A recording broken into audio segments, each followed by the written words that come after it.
Long before the sprawling estates of the wealthy overshadowed the humble hearths of the common folk, whispers of a silent tragedy haunted the cobbled streets of the old country. It was a time when grief could curdle into a bitter poison, and innocence could be ground into dust. The air, heavy with the scent of damp earth and fading summer, clung to the manor's stone walls. Inside, a woman, once vibrant, now lay skeletal, her breath a ragged sigh against the encroaching shadow. Her final gaze, a desperate plea, fixed upon her only daughter, a child barely old enough to comprehend the crushing weight of impending absence. "Be good, always," she rasped, a promise of spectral vigilance in her dying words. The grave, a fresh mound beneath the ancient oak in the manicured garden, became the girl's desolate sanctuary. Day after day, she would kneel, tears mingling with the dukest grass, a silent testament to a bond severed too soon. Winter arrived, a stark white shroud over the landscape, mirroring the cold emptiness in her young heart. But as the ice thawed and the first green shoots of spring dared to unfurl, a new shadow fell upon the household. Her father, a man adrift in his own sorrow, sought solace in a new union. He brought home not just a wife, but two daughters, their faces sculpted by superficial beauty, their hearts, by all accounts, carved from flint. The manor, once a haven, transformed into a cage of malice. The scent of wood smoke, once comforting, now heralded the dawn of ceaseless labor. They stripped her of her silken gowns, replacing them with coarse, ash-stained cloth, a cruel uniform designed to signify her new station.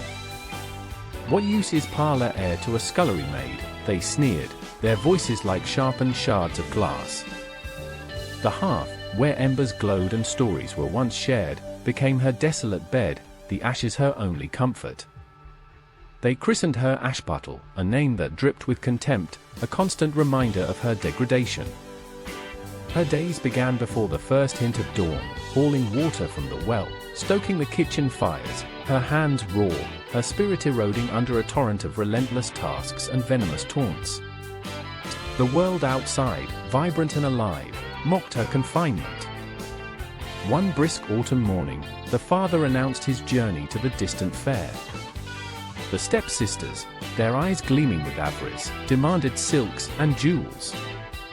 To his own daughter, a flicker of paternal recognition, a new child. Her voice, barely a whisper, carried the weight of her longing for something pure, untainted. The first twig, "Dear father, that brushes your hat upon your homeward turn." It was a request so simple, so devoid of material desire, it perhaps startled him. He returned, laden with finery for his new family.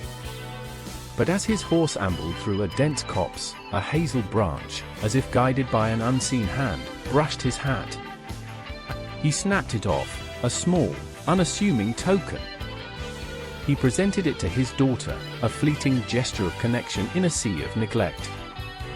She clutched the twig, a fragile symbol of hope, and journeyed to the silent grave beneath the oak. There, amidst the whispering leaves, she planted it, her tears, hot and copious, nourishing the barren earth.